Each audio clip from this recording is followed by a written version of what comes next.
Yo, you got to come see me live August 3rd. I'll be at the Wiltern Theater in Los Angeles. August 3rd, I'm at the Wiltern Theater with Adam Carolla. We are doing our thing August 3rd. Get tickets, balcony seats available. Pabst Theater in Milwaukee. I will be there August 16th. Come on, Wisconsin, rally. August 16th, Buzz Williams, Marquette Golden Eagle head coach. This is not a joke. This is not a gag. He will actually be on stage before me. Buzz Williams, Marquette head coach, will be there at the Pabst Theater August 16th. Come see me and Buzz. Are we playing Thursday? Buzz Williams will be in the house. August 17th, the very next night, Royal Oak Music Theater in Royal Oak, Michigan, Detroit, Birmingham, Bloomfield. Come on out, Detroit. I know your city's bankrupt, but you're not. Come on, pat those pockets and come on out and see me August 17th in Detroit at the Royal Oak Music Theater. Thanks, guys, very much. All my shows are meet and greet. I love you. Put your name on it. Just put your name on it. That's all I say. Be a man or a woman. Put your name on it. Well, I'd like to hear about it, potheads. How the fuck you gonna know how to be great if you don't study greatness? Look at the game tape. Donuts. If you want a battle, it's either that you will or you won't. You know, you're not a bad-looking man, Mr. Gals. But you are, Blanche. You are in that chair. There's something wrong with us. Something very, very wrong with us.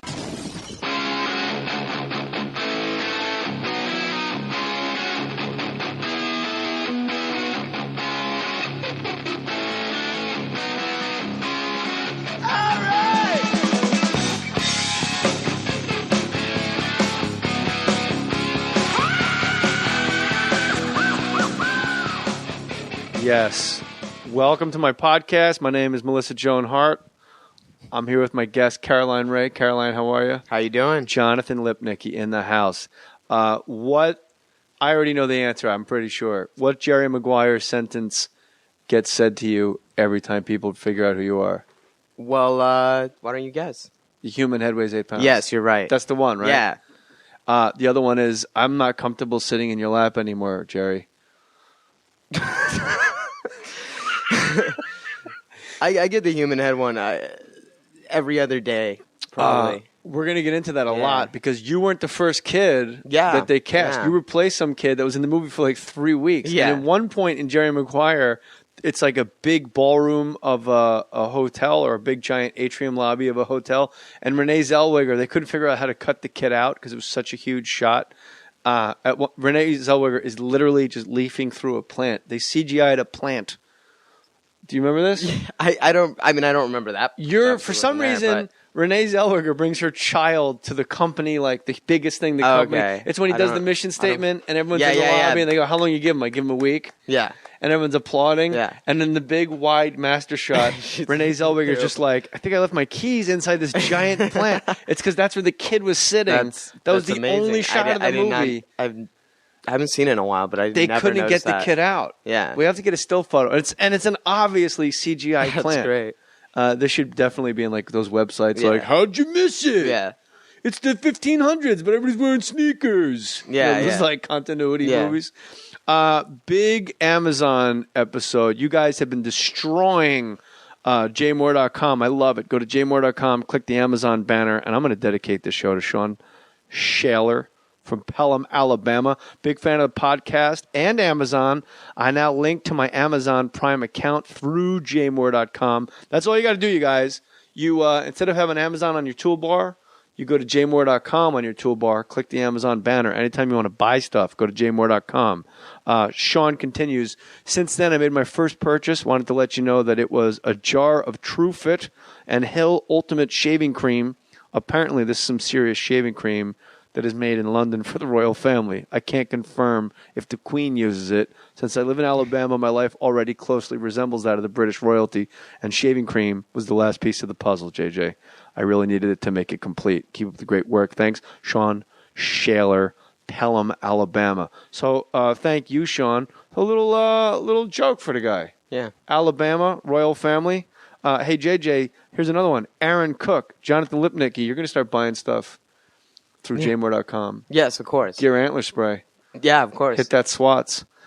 Hey, JJ, I just clicked on the Amazon link to order some of those shoes that look like feet and have spots for all your toes. My wife says I'm a fucking idiot for buying them, but I put my name on it, goddammit. I love the show, and I jumped at the chance to help you keep it going. Keep it up, and come to Dayton or Cincinnati in Ohio already so I can see you live. Put your name on it, Aaron Cook.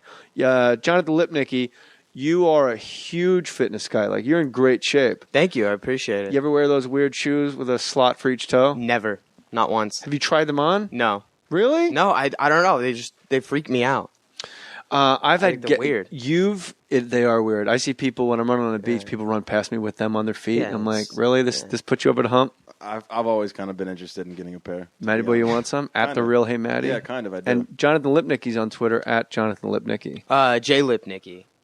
All right, Jay Lip. All right. Okay. It's my rap name. Jay Lip.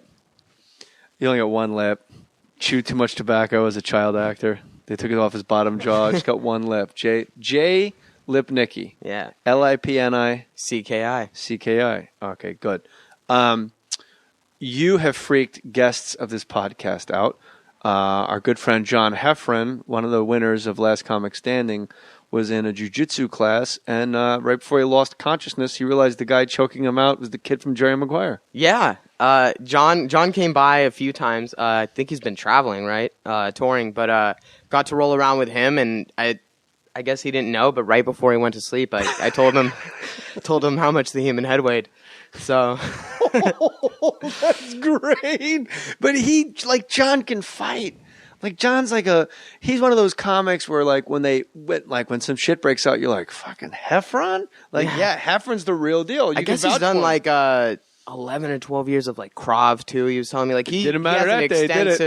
He got choked out by. Well, that's jiu-jitsu. That's the thing I do. I think he had just started or hasn't been doing it for that long, but I've been doing it for 5 or 6 years. What belt are you now? I am a purple belt.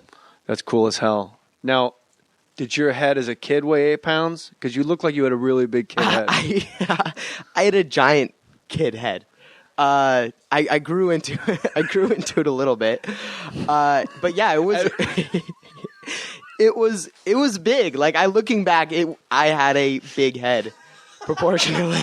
Because now you have a totally normal head. You're a handsome guy like you. There's no reason you're not on Ant Farm. Ant Farm. Just a Nickelodeon show. I don't want to put you A-list yet. Kid actor. You got to get a little legit. You gotta. Drake and Josh, Sweet Life on Deck. Okay. Do you audition for those shows? No, or you choose your spots? not at all. I audition for everything, but I haven't really gone in that direction. I've done a lot of independent films. I've done 5 films in the last 4 years, and I have a sci-fi channel movie coming out in September with the girl who was just in Sharknado. Cassie Scuba, so that's fun. That was just ridiculous. So I've just been kind of just having a lot of fun. Nothing took this country by storm. It's crazy. Princess Dies Deaf is second place to Sharknado. What's the sci-fi show? It is. It's called Bering Sea Beast. Oh my god! It's a series or a movie? It's just a movie, but it was insane. I had the opportunity to do this, and I was just like, you know what? It's ridiculous, but I've never done anything like this in my life, so I'm gonna go do it. Well, it's not. Well, first of all, why would you?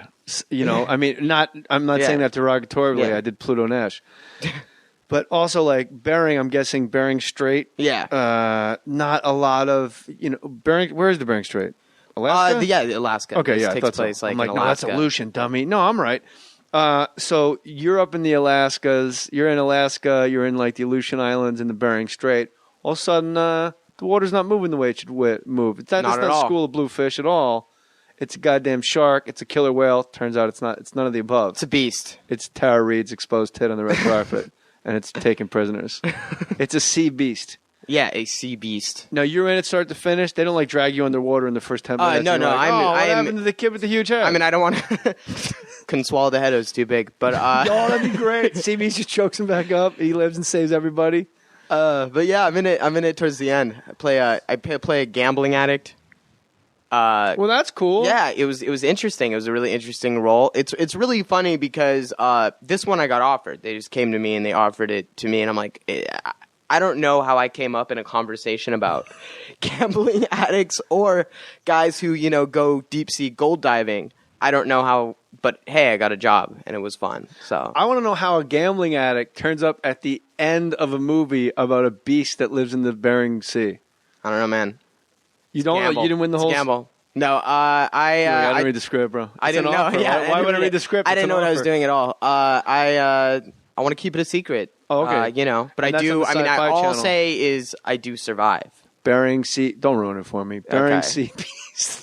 How do you know I'm not lying, though? I could be lying about that. That is true, because you do have a poker face. Yeah. Here's the thing. Jonathan Lipnicki, when I talked to you on the phone and we texted back and forth, I said, is there anything specifically you want to promote? And you were very emphatic. I want to promote that I am still acting. Yeah, because it's so sweet. It could be annoying. Like, I was listening to the thing you did with Billy Baldwin. Yeah. And, you do these independent films. And that's how it is right now. They're not making as many studio films. You do these independent films. You're like, wow, I'm really proud of my work. And then 5 people see them. And I can brag that the 5 people who have seen my work really liked it. But still 5 people, You and I did an episode of Monk together. That was fun. It was super bizarre. Like, I'm coming in, and you were like a troubled teen handcuffed to a desk in the police precinct. And they go, do you know Jonathan Lipnicki? I'm like, yeah. And then I proceeded to... Do you remember how our conversation went? Is this your drug of choice conversation? Yeah, I was completely convinced that you were like DUI, crack house, like crazy kid actor. And I thought you were joking. Crazy. And I'm like, come on, you can tell me. Like, what was when you were using? You're handcuffed to a desk. Yeah. And I just sit down, chair backwards like an actual cop, even though, like, in hindsight, it's the most surreal thing. I'm like, when you were using, what was your drug of choice? Like, even in the past tense, in case you were still using, you could bullshit me. Yeah, exactly. And I could make, I know how to talk to the addict. Like, the addict, oh, sure, he thinks I'm sober, cool. And you were like, I'm not sure what you're talking about. And I would not. Yeah, so I told you because I thought you were joking. So I just said, if you remember, I was like meth because I thought you were and I'm joking. Like, yeah. And you're like, that's a rough one. And and then I was like, oh my God, I think he really thinks I'm a drug addict. And I was like, no, I mean, I've never been in trouble at all. You're like, no, I heard about you. I'm like, you know, come on. Yeah, I just so you know, I know. Yeah. Like, I just kept going. Yeah. Like when you're just talking to a drunk chick and you're like, just, you know what I mean? Come on. Yeah. You know. Yeah. And you are the one child actor that just maybe that's why you're not in the bigger movies, because you need to go out there and get yourself a DUI. Just put yourself into a pole on the way out of here. You got it. I got some vodka left over from Greg Proops. Just chug it out and just drive your car onto the football field at Pally High. That's a nice football field. I wouldn't want to do that. Carl Lewis track too. So you never got in any trouble. And my wife and I had this conversation. Like, he had a DUI, and I typed in Jonathan Lipnicki DUI, and it comes up Jonathan Lipnicki DUI, Haley Joel Osment, because you and Haley Joel Osment, I see dead people. Yeah. Who I worked with. Yeah. I worked with all the great kid actors, Matty Boy. I don't know what I mean. I was with him in Pay It Forward. Oh, okay, yeah. And the Jeff Foxworthy show. Mm-hmm. I don't want to brag. He got a DUI. Yeah. So you guys come up because you're in the same book about kid actors. Yeah. When you were a kid actor, how old were you in Jerry Maguire? Oh, so just to keep the record completely straight, you've never been in any trouble. You're a square. No. I mean, I just bring it. I mean, obviously, bring it to light. Well, it was on TMZ and everything. I had just a restraining order against a crazy girl, but that wasn't you. But that wasn't anything I did. You know. Yeah. Was. And to your credit, you didn't like punch the chick out and say, "Get out of my apartment." No, you went about it the way the proper way to protect yourself from. Yeah, you had a crazy lady. People. Yeah, exactly. So. Allegedly. Well, they always say. I don't want if she listens, be like, I heard the podcast. Yeah, whatever. I wish her the best.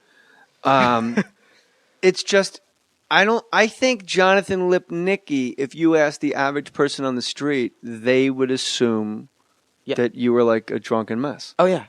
Is that just kid actor? Is that part of the course? Yeah, I mean, it's really hard because they assume that, especially since I went away. I went to public school and I came back to start acting. They kind of wonder what happened, like, what sort of trouble I got into. Not before you did Little Vampires, my man. No. You cashed in. No, yeah. I like that. Vampires. Yeah, that one. I like it. No. Yes. You like that one? What's not to like? The kid from Jerry Maguire's Little Vampire? Man. Better than fucking Teen Wolf 2. You didn't do that. Yeah, but I'd way rather watch Little Vampires than Teen Wolf 2. Thank you, I appreciate it. And I'm a werewolf guy. I mean... Yeah.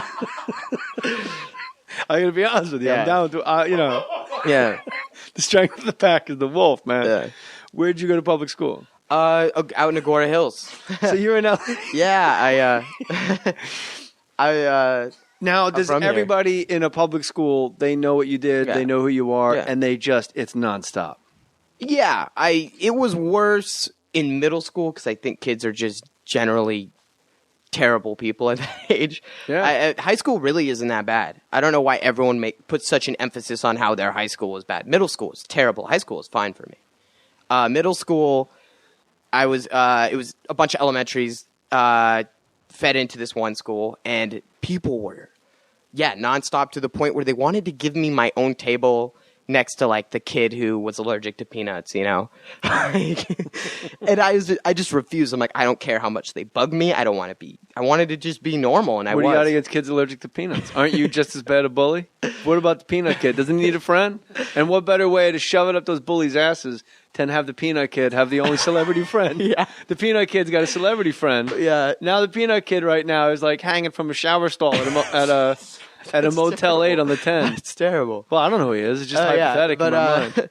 Yeah, I mean, it was rough. It was rough, but I guess, it's rough for most kids. Yeah, but most kids like smoke crack to get over it. And you didn't. Like somehow you must have like rock solid parents would be my initial guess. They're really good parents, and they told me it's nothing to be embarrassed about. You got to do movies and you have a normal life. It's the best of both worlds, and I got to do that. I did youth league basketball and baseball, and started martial arts early, and then in high school I played for the water polo team, and I love sports, and I got to be totally normal guy, and I had a good group of friends where I live, but also I think I was really lucky because growing up in LA, like a lot of people have parents in the industry and they were more understanding. But I mean, it could be rough, but it was what it was, and it gave me really thick skin, which is good for what I do now.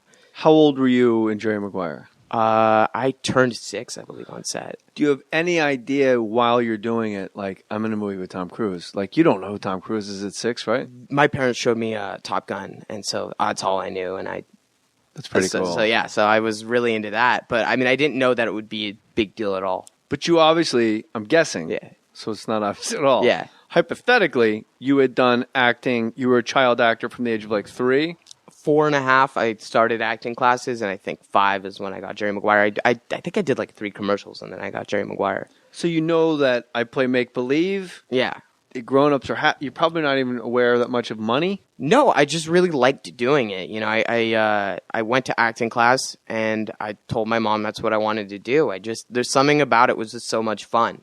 Well, yeah. Yeah. And I mean, it still is, but... Mamet says it's so good and true and false. Like, kids play make-believe for free on the playground. If you go, let's play Macbeth, no one asks, like, well, where are we going to... Just one kid gets to the top of the slide and goes, I'm Macbeth. That's it. Yeah. But do you know what acting is? Or is it like a make-believe class? Did your parents, like, do... Not baby talk, but did they talk to you age-appropriate? Or were you aware at 5 years old, I am acting, this is a source of income? Or is it just, I don't know, I like playing make-believe?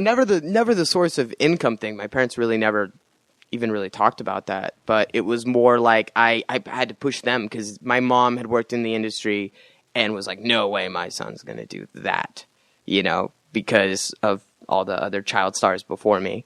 And after every movie I even did as a kid, they would ask me, you sure you're having fun? That's what you want to do? And I would turn down projects if it were Little League season and different stuff like that. So, I mean, I had really good parents who were kind of just like, well, if it's fun, do it. And I don't really know. I mean, I'm trying to remember if I knew exactly what I was doing. I just kind of did it.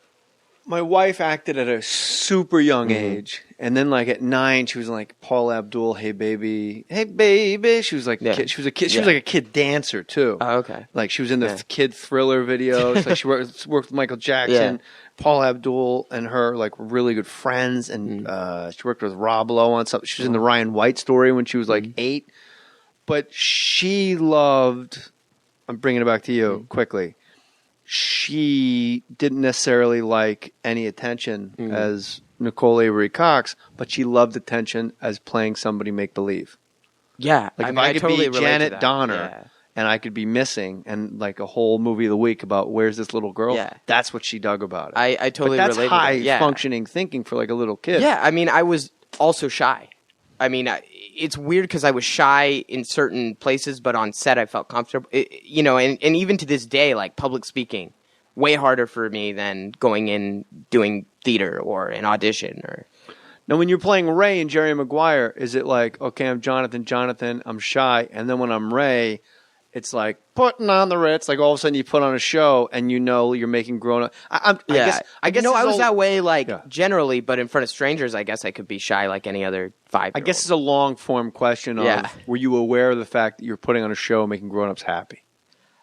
I was aware that I was doing something like making believe. I never really thought of it as, I guess, making grown ups happy. Okay, but I definitely knew that I was making believe, and I knew it made me happy, and I knew I had fun doing it, and I felt pretty at ease doing it, and it was so much fun for me that I just looked forward to going to set every day. And you were not aware like money? No, not at all. You never looked up at your dad like, I'm getting paid, man. No. Yo, why don't you mow the lawn, old man? Never. I mean, I really look at these checks, pa. I never, they never really put a huge emphasis on that. And you got brothers and sisters? I have a sister who's 25. So that's got to be weird when your little baby brother becomes one of the like a cultural phenomenon. Yeah, she was a really good sport, and my parents were really fair. It wasn't like I ever got favored or anything. All right, tell me and tell the listener of more stories. Jonathan Lipnicki, of course, played Ray and Jerry Maguire. Jerry O'Connell was on. Yeah, we've had a lot of people on that have worked with Tom. I've told my Tom stories. Yeah, I cannot say enough. This guy is one of the most uber present, kind, amazing, I want to be like this person people. No one has come close in my lifetime. No one. Yeah. Was that your experience? Yeah, and I mean I'm still in contact with him. Can you get him on the podcast? What? Can you get him on this podcast? I reached out to him. I never get a message back. Yeah, I I'm his publicist. No, I don't have his number. So you guys are still in contact? Yeah, just through email. But I met up with him last year because I just wanted advice. I was like, I'm doing this, and this is a guy that has had control over his career for so many years. And I cold called his office because I was like, what do? I don't have Tom Cruise's number. And I got a response, and we coordinated it and went to his house and sat on his patio and just kind of talked. And it's amazing for it's weird how famous he is. It's crazy. Yeah. And for the listener too, it's like I can't go to Tibet famous. Yeah. Literally. Yeah, I mean, if you walk out of a cave in Tibet, people are going to actually Eddie Murphy's the same way. They're going to jump on you. Yeah. Like they're going to ride you. It's insane, but yet he took the time, and actually more time than they wanted to give me because he has handlers, whatever. Everything's scheduled out. They had a set schedule, but they came to ask Tom, you got to leave soon, and he's like, no, 15 more minutes, and he just gave me all this great advice, and a lot of his advice about acting was being kind to other people and being on time and being polite, and that's just how he always has been. Yeah. And that was my first experience with him. I got the job as you said, I replaced some other kid, and I'd actually already auditioned, but I auditioned for an associate. I didn't audition for the casting director, and then they wouldn't see me. They just refused to see me. I was on a list of people who had already auditioned. They wouldn't see me. My agent at the time said, don't see anyone else in this whole agency. See this kid. I have Ray Boyd sitting in my office right now. I stake my reputation on it. See him. And they're like, fine. So I go in there and I read for the casting director. And Gail Levin. Yes. And she says, how would you like to go on a plane today and go meet Tom Cruise and read for him and Cameron Crowe? And I was like, yeah. Wait, what town were you in? I was in LA, and they were doing that whole football thing in Arizona. Okay. Yeah. And I left that day, and I went and I waited for Tom in his trailer, and my mom came with me, and I read for Tom, and he was just warm Tom, and then he's like, well, you guys know how I feel. And, up to Cameron, and he, left, and they made the decision. What I noticed about Tom when I auditioned is, and I don't know if I wrote it, I've said on this podcast, he tried to beat my brains in with the scene. Yeah. Like, we were shooting that scene at that moment, and the audition scene was like, I'm firing this fucking guy. Yeah. And he was off book. It's 2 months before production. Yeah. He was eating his lunch in Cameron Crowe's office. I walk in, we shook hands, a little bit of small talk about wrestling, a little bit of New Jersey, Glen Ridge, Verona, a little rivalry, a little goofing off. Yeah. And then we sat down and we started, and it was like, they're throwing 98 miles an hour. Oh, okay, I thought it was batting practice. It was amazing. Yeah. And you can see how many people don't get jobs when they're up against that buzzsaw. That focus is crazy. I've never seen that type of intensity. I haven't met anyone else like that ever. I haven't either. And a lot of he's got so many detractors from jumping on a couch on Oprah, and I think Scientology, people knock him down a lot, obviously, because of Scientology. And people go like, well, he's nice because that's Scientology. That's the game. They remember. Well, he knew everyone's name on set. Yeah, that's the game. Yeah. That's Scientology. It's a whole way of playing everything like a marionette. I'm like, okay, but it worked, and like it taught me, who's a Catholic, when I'm on a set, to remember the jib guys. Ethan and this guy and these guys, and be nice. And they work. I remember Tom like, you should hang up your clothes. These wardrobe girls really bust their butts. They come in real early and they stay real late. Just hang up your shirt when you're done. Like little things like that where you're like, oh my gosh. It is amazing. Like that audition, he tried to destroy me. Yeah. And it was just a moment of, oh hell no. Like this, like realizing it. Yeah. But as a kid, your audition was like real sweet stuff. Yeah. And my favorite lines in Jerry Maguire, I would say, half of the ones I can cobble together that are my favorites are the ones that you and him have. Yeah. Well, thank you. That's got to be a weird relationship for a 6-year-old, 5 and 6-year-old kid. Like there's this, you have a dad obviously that you love, but any kid, like a coach or anybody, all of a sudden there's this other guy, this alpha male who's the kindest man you've ever seen. And people flock to him like that. Did that mess your head up at all? No, I think it really just helped. It helped because when there's that scene where I'm in the U-Haul and me and Renee are moving and, I tell him to go ahead and go. I didn't need anything. A lot of times they tell kid actors, they're like, your dog died or something crazy, But for me, it was, no, Tom's leaving. And I loved the guy so much that it was like, Tom's leaving. And that was, And that was enough right there. Because he was such a great guy, and I was like, I just thought he was the coolest guy in the world. I still think he's the coolest guy in the world. And as a 6-year-old, you knew, and I'm just super impressed as a kid. I don't know anything about kid actors except for what my wife did, and that's, you knew as a 6-year-old, in this scene, Tom's moving away. Yeah. So I'm going to be sad. Yeah. Like, they didn't go like, no, Tom's really leaving. No, they like Shirley Temple. They tell her like, your mom. We just got to call your mom's dead, and they'd go film, and she'd just cry like, but I don't know why. That shit really went down. That's terrible. Like Judy Garland all railed out on coke from the studio, like, just cape her up, make her nuts. But you just knew to act. I just knew that someone I liked. I mean, it was simple terms. It was someone I liked, and if I could imagine that I'm never going to see this guy again, and it's someone that I really cared about, that just hit me. I think he's really underrated, and I have debates about this with people. Like Vanilla Sky, I'm like, do you realize how hard it is to act a little crazy? Where only like your best friend goes, can I talk to you for a second? But the rest of society doesn't really notice anything. Like that's pretty, and to act with a mask on in Vanilla Sky. And the thing, what I loved, you two, like it chokes me up every time, and I don't know why Cameron made it a shot of the outside of the house. Yeah. But when he's drunk in the living room and he goes, my dad worked for the United Way. I think it's United Way for 35 years. And you know what they told him when he retired? You know what he told him when I retired? I wish I had a more comfortable chair.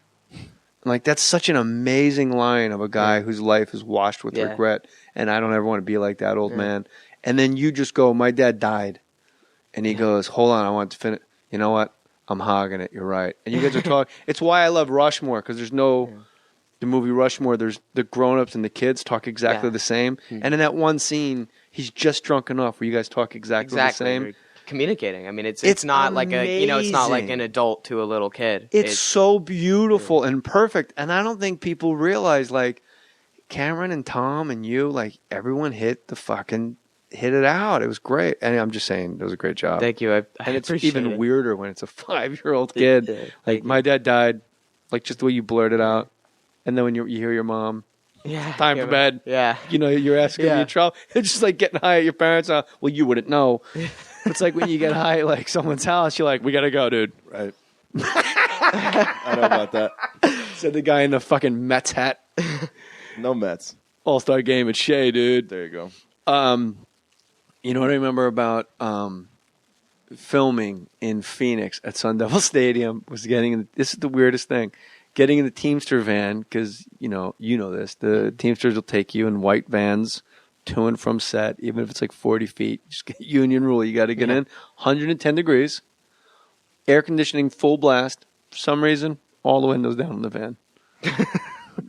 I don't know why, but I think about it every time I'm in Arizona. This is where those Teamsters, and they got their arm out the window, and everyone's just in the van, like, because people in the back, like the wardrobe people, are like, "Oh my God, I'm dying. I think I need something to drink. Give me a moist rag." And the Teamster just had the air conditioning cranked on his body with the windows open. That's weird, right? Yeah. Smoking. No, you can't smoke around. That's right. So maybe he snuck one. They need to air out the windows, air out the van. I never even thought about that. That's a weird thing. That's the only time I keep the windows down and the AC on is if it's 100 degrees and I need a cigarette. All right, so the Bering Sea Beast is on the Sci-Fi Channel, and I hope that trends. I'm sure you do too, like Sharknado. But hopefully not for it's that much. Did you see it yet? I haven't seen it yet. Oh, okay. Yeah, but I. And also, what's something like? Give us some of these indies you're in, because I want to watch them. I just did a little cameo. No, I don't want any cameos. No cameo. This one's cool though. Okay. It's with Danny Trejo. I have a fight scene with Danny Trejo. That's nice. See, I mean, it's a cameo, but that's like my actor bucket list right there. Working with that guy. It's called Badasses. Okay, I'm writing this down. Isn't it amazing how long it takes to do a fight scene? Yeah. When you do, I had one with Keanu. Let me pick that up. Sorry, I dropped his name right here. I had a fight scene with Keanu Reeves in Street Kings, and it takes like 3 fucking days just to take the fight from the middle of the room to the window where your elbow hits the window. Yeah. And then you go, oh, that's why they make so much money. Like, I think of Uma Thurman in Kill Bill, and I'm like, I hope this bitch got paid $50 million fucking dollars, because I'm standing on the set of Ghost Whisperer, and I'm like, this is bullshit. I gotta walk across again. I gotta make this walk, and she's like swinging fucking swords. Did the fight ever get to the ground with you and Danny Trejo? Didn't get to the ground. So that's too bad. Fight goes to the ground. He taps out. Exactly. Actually, he doesn't tap out. He doesn't get a chance. You should probably put a triangle bar across his arms. Pin him, right? Yeah. Well, how do you know triangle's my thing?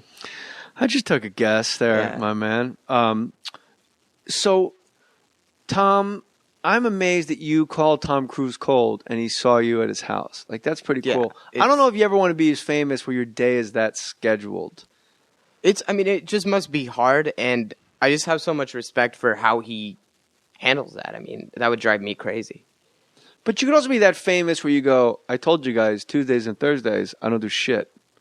Right? Yeah, but you know how much he works. I mean, he works so much. He's always, and especially lately, he's just had thing after thing after thing after thing. Don't you, like, guys the size of Tom Cruise, it's almost like every Reacher and every Mission Impossible 3 and 5 and every other, like, huge Mission Impossible, all that stuff, you're kind of like, you know what? Why don't you do the Tannenbaums? Like, why don't you just do a nice independent, just show up, be, like, quiet, do something like the Ice. I'm being serious. Like, do, like, the Ice Storm. Because it's in there. Yeah. You don't have to be hanging off a cliff. Yeah.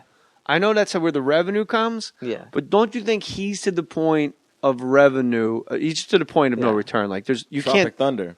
Tropic Thunder was great. Yeah. But I'm talking about like a little Mark Ruffalo in Kids Are All Right. Like just come on in and just be the guy or like Alec Baldwin and Meryl Streep in that movie where they fall in love with Steve Martin.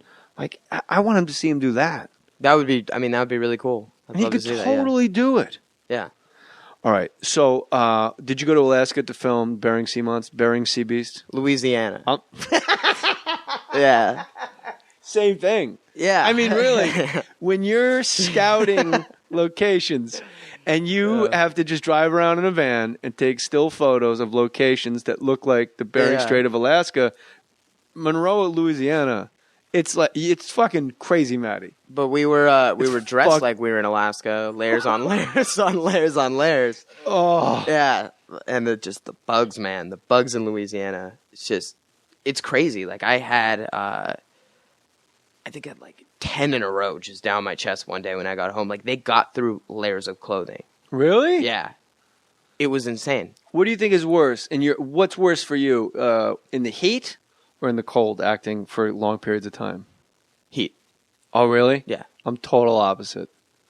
Like the cold, I'm all shivering. And you got to suck on ice cubes. You know this. Yeah.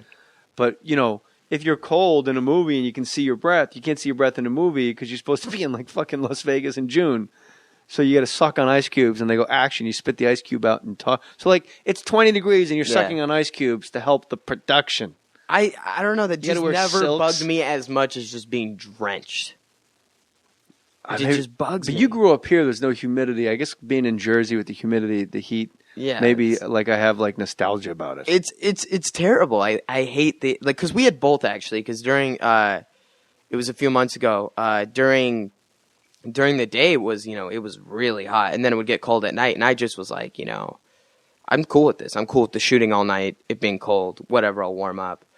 But I just am so sensitive to heat that I was just drenched and just like couldn't take it. Well, that's good. You played a degenerate gambler, so it probably fit the look, maybe. Yeah. I mean, serious. Yeah.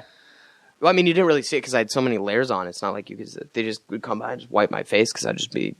And you were the one who told me to use Degree. I don't know if you remember this. I don't. I was sweating a lot on set. You're like, use Degree, man.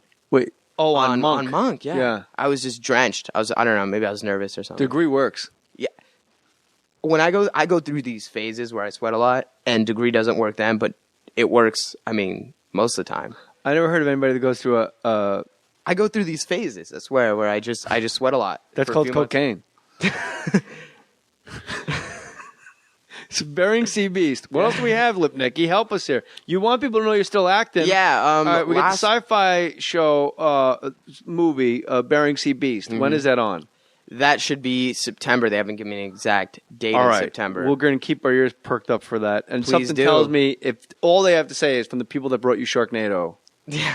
I'm not even kidding. Bering Sea Beast. Yeah. It'll trend on Twitter. And everybody will pile on and go, that was the kid from Jerry Maguire. Yeah. It's a sci-fi channel. It's definitely something different. I got to do a lot of action in it. Drive boats and scuba dive. And you got the scuba dive? Yeah. Were you registered before? No. Why are you laughing?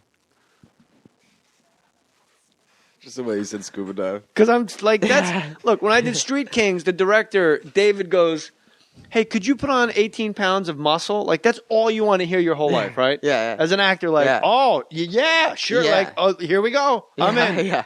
And you do it. And you just roid out, allegedly, whatever. And then, like, all of a sudden, if you do a movie and they're like, we need you to be certified scuba because we're going into the Gulf of Mexico. Like, what's cooler than that? So fuck you. Skydiving, I guess. Fuck that. They actually taught me. To skydive? No, to skydive into the scuba? Yeah, you got excited. No, for the scuba diving. Relax. You skydived into your scuba set. Yeah. Because it was a deep, deep dive. Yeah.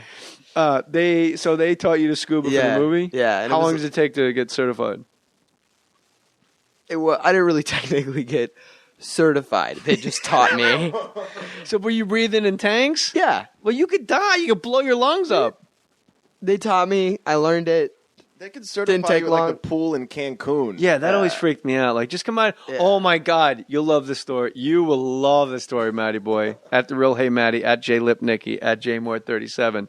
My manager has been on this podcast like 50 times, man. That's the thing with Jonathan Lipnicki. He was undeniable. We're in Playa Blanca, Mexico, and he goes, I'm going to go out to the reef and go scuba diving, man. He's a big scuba diver. And I go, all right, that seems cool. And he goes, why don't you come with me, man? I go, because I don't know how to scuba dive. He goes, you don't have to know how to scuba dive, man. Just go out there and wing it. So I'm on a boat for an hour and a half all the way out in the middle of the ocean, the Pacific Ocean in Mexico.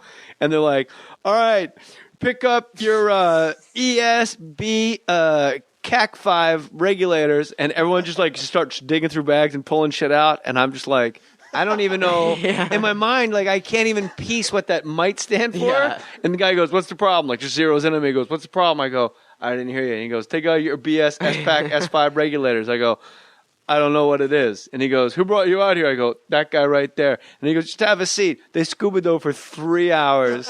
I'm hungover. I'm just drifting out in the ocean on a boat. And it's an hour and a half back. I'm like, Katz, you're an asshole. He goes, I just didn't think it would be that difficult. All you got to do, they didn't let you swim around? Like, no. I'm not swimming around. Swim around. But isn't it, what's creepier than swim? All right, swimming at night in the ocean is very creepy. But you know what's creepy is swimming in the day with 60 people 10 feet under you. Yeah. At any moment, they could just come up like, yeah. That would be like the Bering Sea Beast, bro. See how I tie it all together? What other shows are you doing? Because you were very adamant about this, and you were very fun, adamant. And you're cool, and I want people to get off your fucking shit if they're on your shit. I was on your shit. I'm like, what was your drug choice? What you doing? I cornered him. He's handcuffed. What were you doing? Meanwhile, I was 212 sweating. I had the Viking sweats at 212, and the set of Monk like, so what are you doing, bro? I was coming to you to see if I could fucking score. And you said meth, my eyes lit up. I was going to suck your dick right there. Yeah, so, oh, man, I just hit my head on the mic because, you're a tough guy, dude. I have a film I'm starting next month called Fringes, and that should be a fun one, kind of a shoot 'em up. That's great. I play a drug and sex addict in this one. Why do you keep playing different addicts? I don't know. Drug addict, sex addict. Next, you're going to be a video game addict. Yeah. Not now, Ma! But I get, what's funny though is that's all actors want to play. Yeah. Like, when I jump back in, I'm like, I wish I'd play an addict. That'd be fun. Yeah. Gambling addict, some degenerate just scratching his neck at a roulette table. And that's called Fringes. Don't you hate when you tell your friends what movie you're in and they go, oh, wow, who else is in it? You're like, me, dick. I just told you exactly. Like, I'm in it. That's the news. And like, okay, Michelle Rodriguez, are you happy? Yeah. I don't know who she is. Who else? The worst part about it, I'd say, is when you have something and you're not sure if it's going to come out like a wide release or it's going to be a small release, and your friends are like, "Is this like like a legit one, like in theaters?" You're like, "Fuck you." Yeah, no, it's I'm legit acting. if it's not in theaters. I did it. Have you read Mammoth True and False? I have not, because it seems like right up your alley. Like actors that won't like. He said there's an actor he knew that was offered to lead in a play in Chicago for, I think it was 8 weeks, and the guy wasn't going to go because he was going to stick around for pilot season. He goes, you just got offered a job to act, and you're going to stick around to not act. But you seem like a guy that likes to get after it. Yeah, I do theater. Also, I'm doing a play right now out in L.A. called Lost Girls, and that should be starting in September. Do you have a website where people can track you down? I have to update it, but, www.jonathanlipnicki.com. Okay. So. Yeah. And so people can go see your play, and people can go see Fringes. Well, it's not filming. It's going to be starting that, but and you and Danny Trejo with the big fight. Yeah, and badasses. He was the coolest guy ever. Yeah, he's just so nice. You want to know where I met Danny Trejo? Where? I got a call. This is really weird. I get a call from. I had a publicist at the time, back when I had publicist money. I had a publicist at the time, sweetheart, Julie Nathanson, amazing lady. And she goes, I got something, I got to run everything by you. She goes, do you eat Baja Fresh? I go, yeah, like all the time. She goes, they're opening one in Valencia. They'll give you a free pass for the rest of your life if you're just at the opening. Danny Trejo's going to be there. I'm like, all right, cool. I go up there, it's me and Danny Trejo. And like KCAL 9 News, like, they're opening a Baja Fresh. This is craziest thing we've ever seen. First it rained. Now there's a Baja Fresh off McBean Parkway in Valencia. How you guys feel? Just love Baja Fresh. Back to you, Mike. Here's Steve. And I literally had a card in my wallet for free Baja that I've since lost, of course. I had one of those for a year.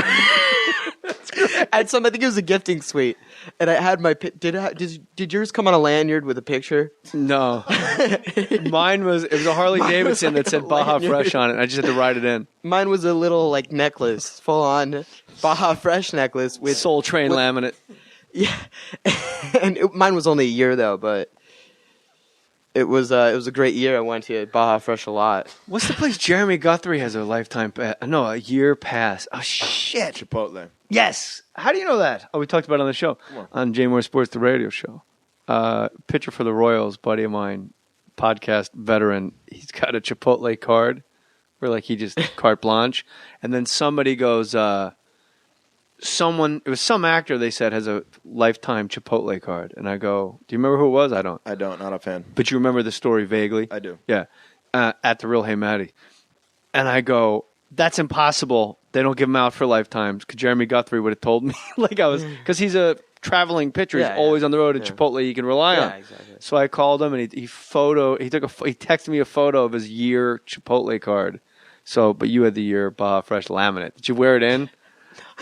Like the magnetic strip to get into the building after hours. I'm pretty sure my sister wore hers. They gave her one too, and I'm pretty sure she wore hers. But me, I put it in my pocket. I didn't want anything to do with because I was going to wearing one. Like I was at my local Baja Fresh where I grew up, but that's just embarrassing. You know, everything's embarrassing when you're like 13. Especially when you're in a movie. Yeah. And they're like, this guy can't pay for a fucking quesadilla. That's why I've never done coupon. That's why I've never done do you want a punch card? Yeah. For the Studio City frozen yogurt? I'm like, no. Yeah.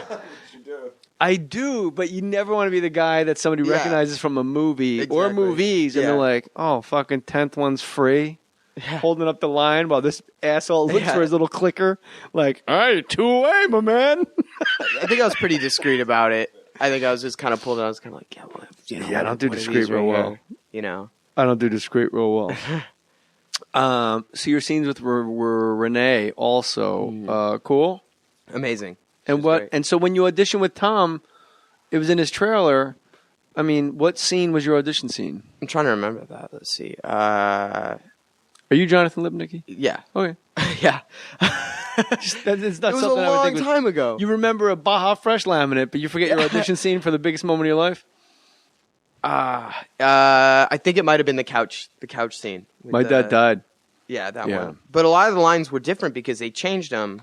They had one day I was on set and they had one of the PAs had me saying all these random facts, and some of them, some of that dialogue turned up in the car scene, and some of that dialogue turned up in the couch scene. Pretty sure. They did that with me with when he gets fired and we're running for the clients on the phones.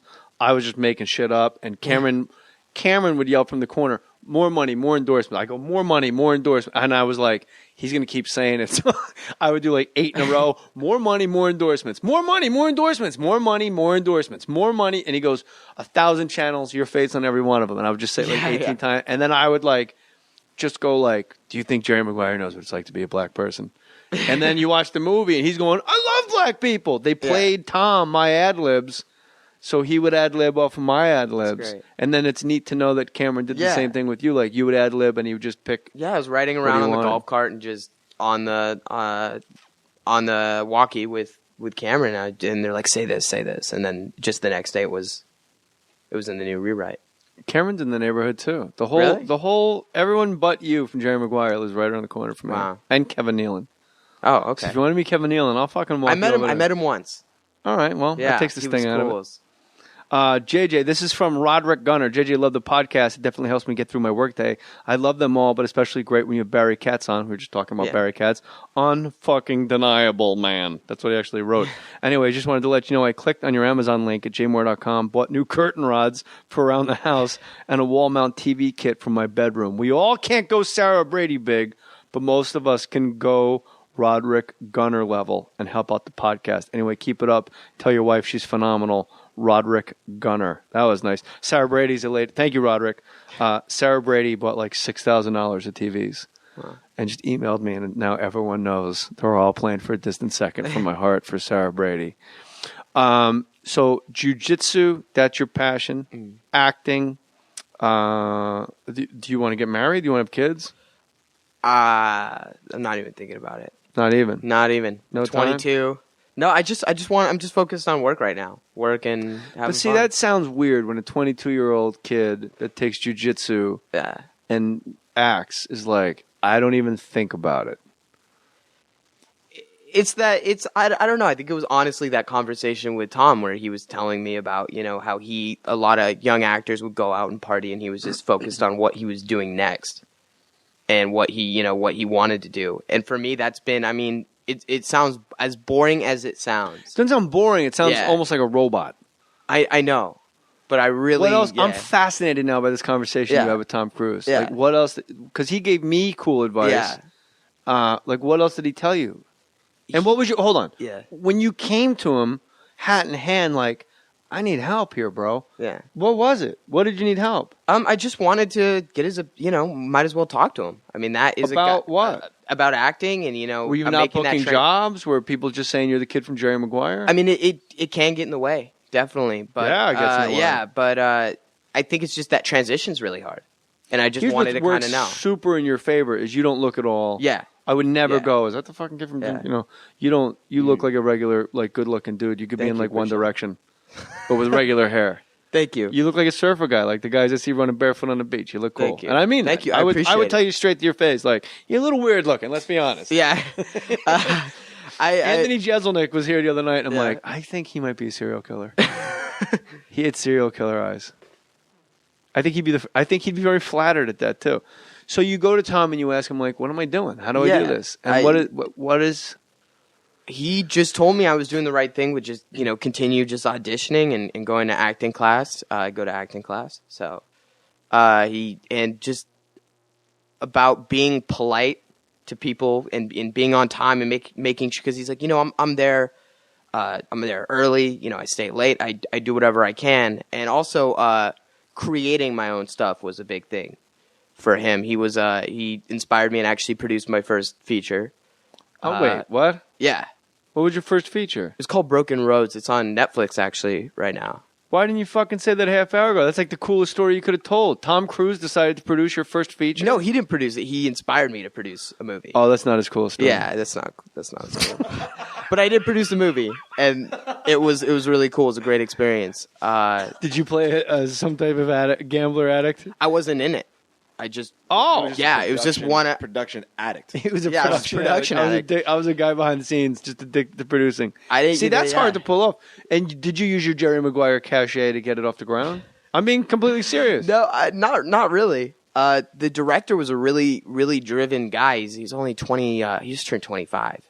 So how do you produce? Isn't producing raising funds mostly? Yeah, I put a little bit of my own money into it. A little bit of that Sherman Oaks Basketball League money you won on the side? Yeah. Or where would you go? Agora Hills? Where was it? Yeah, I grew up in Westlake, went to Agora High. That Agora High money? You got rolling dice in the corner? Exactly. With all the other hoods? Saved some of my lunch money. Yeah. And I Broken Roads? Broken Roads. On Netflix. Yeah. No, hey, let me give you can I come to me for advice right now? I will. What? Give me some advice. When you're on a podcast and you produced a movie, promote that one. Okay, cool. I will. We can talk about the Bering Sea Beast. I think it's great. I think it's great too. Yeah. But if I produce a movie and because that's what's going to pay you in perpetuity. Yeah, exactly. And you prove that you can produce something of merit. Mm-hmm. That's what I would have done. Yeah. One of the interesting thing is for the international rights, we had the company that bought it was. One of the executives at that company was a co-producer on Jerry Maguire. Who was it? His name's Paul Schofield. I don't remember. Yeah, I mean there were a bunch of producers. You have your shit together so much that I'm like fucking embarrassed. I'm gonna go to the Spectrum Club right now and just sprint. It would only be for like 4 minutes. Bad for your joints, right? Yeah. All right, so I have to exercise. I don't like running, man. I hate running too, but I have a gut. What am I supposed to do? Deer antler spray. Yeah, swim. Pool right down the street. You know what I do is I lay on the carpet. I make believe I'm swimming. Feels good on my middle parts. What? just thinking back to Jim Jeffries' podcast with this kid down the street with swimming lessons on the carpet. When you talk about Tom giving you advice, I remember when I auditioned to fire him, for some reason, when I practiced it in my home, and when I did the audition in the office, and then when I finally got brought to Tom, I sat in a way, like even if I'm just sitting here with you, I just sat in a way, and no matter how I was always looking down at you. There was just physically, like if you can imagine, like a dotted line that just on an angle, like if you're drawing a triangle, like a dotted line from my eyes to you, even if we're the same height, I just mentally, I always say that going down. And then like it's the scene. Yeah. And then we're in the restaurant, and it's like one of those big weird like TGA Friday seats, and my arms are up on the table, like I'm at the kids' table, and I go, oh no, and I'm like, I came here to fire you, Jerry. Like, I sounded like everything was off. It was terrible, and it was like the chair or the table like rocks back and forth. You know when you get that weird table that goes back, and we do like 3 takes, and they're like setting up a light. I go, can I ask you something? And he goes, yeah. What is it? And not like bullshit. Yeah. He is literally like, what is it that you need to ask me? Nicely. And I go, when I auditioned, my chair was higher and I was looking down, and he goes, Cameron, 30 seconds. I'm like sitting on an apple box on the chair. Yeah. And the table, like, they just put like 8 Splenda packets under the table. And I go, thanks. And he leans real close and he goes, don't ever underestimate how important little things like this are. Don't ever underestimate it. Don't ever underestimate it. Ever. I was like, all right. Yeah. And then you cut to me on the set of like the Jeff Foxworthy show. Like, I said Diet Coke. Yeah. No, but it was like super... He knew I wasn't. It was my first movie. I wasn't going to speak up for myself. Yeah. But it did make all the difference in the world. You'll love this. When I'm firing him, it's his close up. Yeah. And it's from like his nipples up. Yeah. It's not quite super tight on his face. It's like from his pecs up, and I'm against the camera, doing off-camera dialogue. And I guess I had just drifted like 8-10 inches away from the lens, so his eye line was a little too far away. And as he's saying, "You ungrateful, unctuous," he's pointing below, like a half inch below where the shot is. He knows where the shot is, and he's pointing for me to go back closer to the camera. And I'm like, what's he doing with his hands? I realize what he's doing, and I lean my head against the mat box, and he gives me a fucking okay sign, but he never stops talking. Wow. I want all my clients. Now I want yours too. And he gives me an okay, like, that's perfect now. It was amazing how cool this guy is. I'm cold calling Tom Cruise. Do it. That's how it works. Is he still at CAA? I did it. I did the United Artists office. You know what? I'm going to call Central Casting and say I'm looking for a Tom Cruise type. Yeah. And they'll send us the black and white knight from medieval times. Oh yeah, I saw that picture.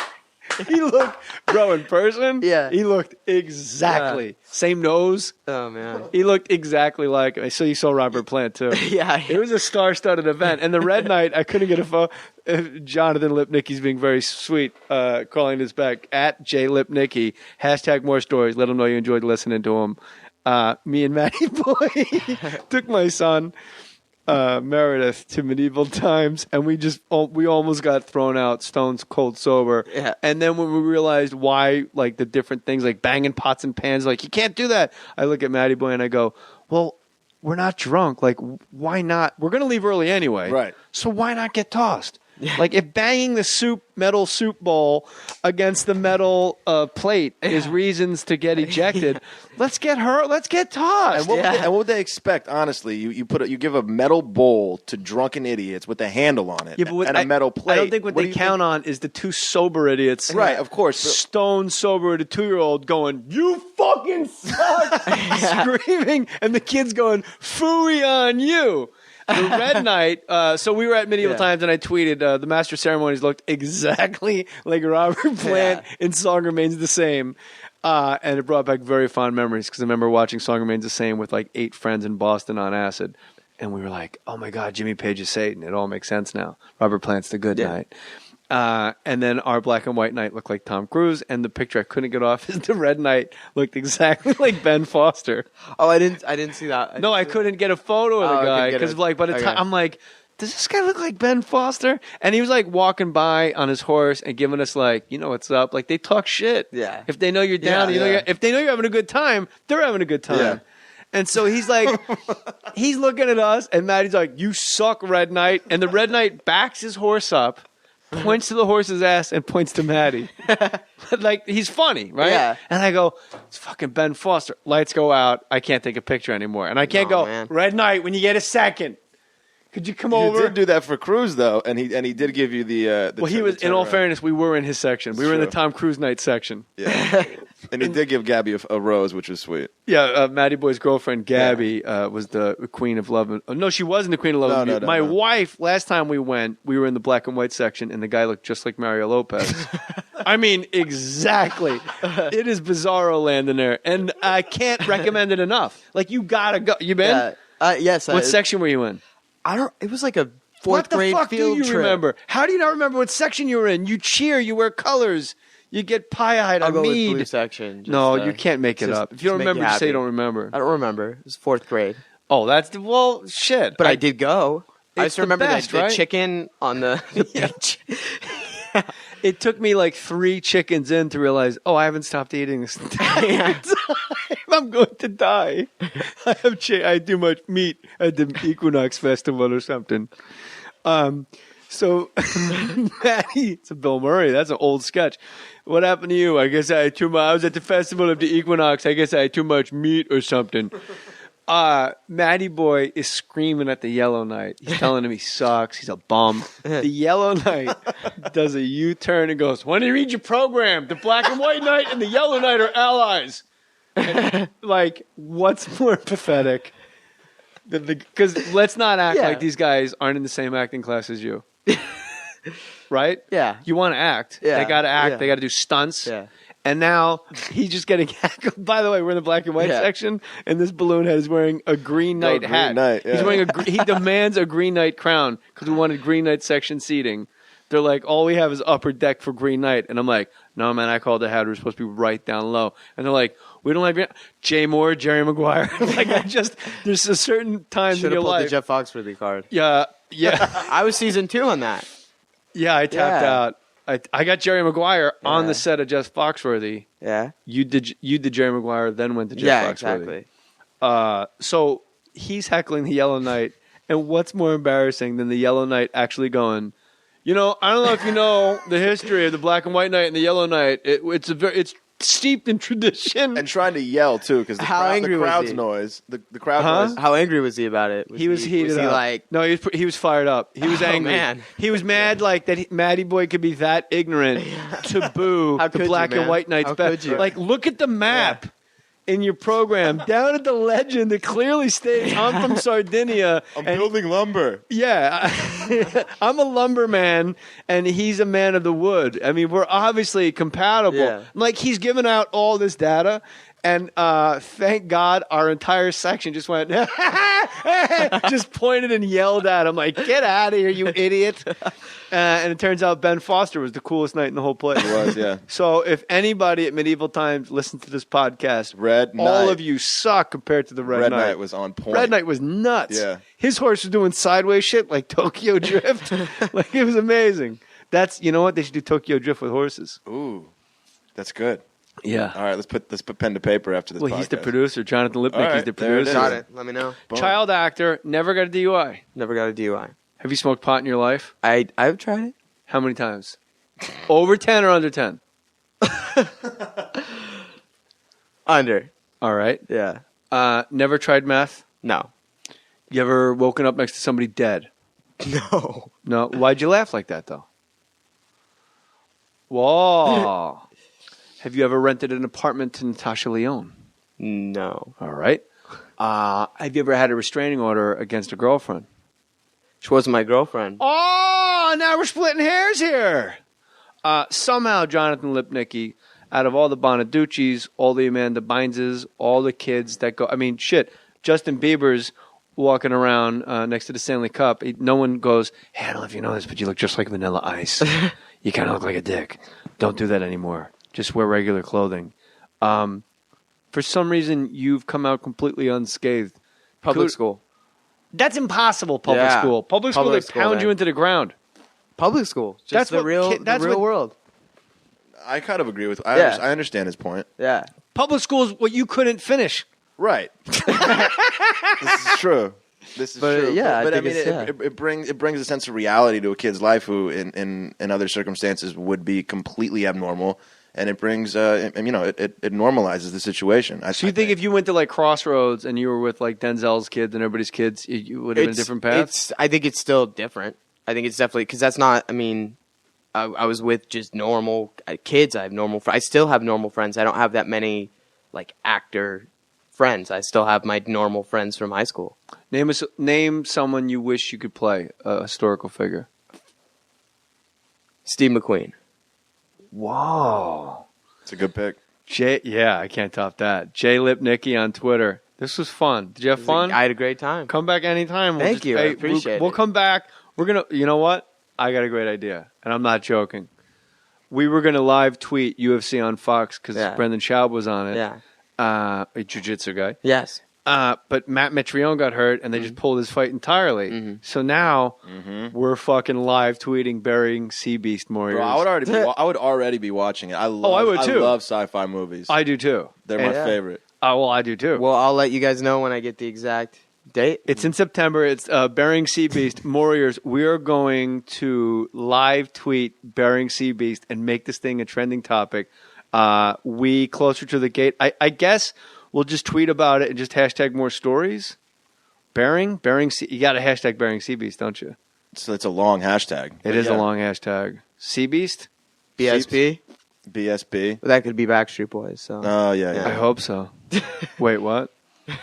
I guess Sea Beast. If you just type, how does it work? If you just type Burying Sea Beast enough, that trends. Like, you don't have to hashtag it to trend. Like, if like Meta World Peace like takes a shit on the Statue of Liberty steps and people are tweeting about it, it's a trending topic. Only like 2 of the trending topics are hashtagged. It's like, replace movie titles with the word milk. Milk and a Half Men. Like, literally, right now on Twitter, if you go to twitter.com, the dumbest shit is trending, and we love you, Selena. So we're going to get Burying Sea Beast trending. Yeah. Fuck it. We'll just have to do it. Burying Sea Beast. You know, I guess sci-fi, that's what it is. At sci-fi, everyone at sci-fi when Burying Sea Beast is on. Because sci-fi will be like, we're a hit. Look at all this traffic. There you go. This is great. All right, cool. Jay Lipnicki, this is great. Again, another great guest. Thank you so much for having me. Duff McKagan. Love Duff McKagan. Perry Farrell. Okay. Jonathan Lipnicki. Guest I've That's a great... That's it. I'm honored, man. You should be. Yeah. Those are good dudes, and you're a good dude. And so you played everything cool your whole life. You're 22? Yes. You just... How long till you get the black belt? That's when you come back. That's when you come back. Yeah. That's the motivation. Yeah. No, I'm just kidding. You're going to come back, and we're going to pump up Burying Sea Beast because you're in it, and the human head weighs 8 pounds, and bees can smell fear. Yeah. Just great. Thank you, brother, very much. Thank you. Jay Lipnicki at Twitter. Jonathan Lipnicki, if you want to see his GeoCities website. You said it was pretty raggedy? No, it's just not updated. Is your play on it? No. Well, you might want to get that up on there. Okay, I will get that up. Because people are going to listen to this and go, I would like to see a play. Immediately. They say there's no theater in L.A. Yeah. It's because guys like you don't put it up. Yeah. At The Real Hey Matty and at JMoore37. This has been fun. Thank you very much. Enjoy your weekend. Put your name on it.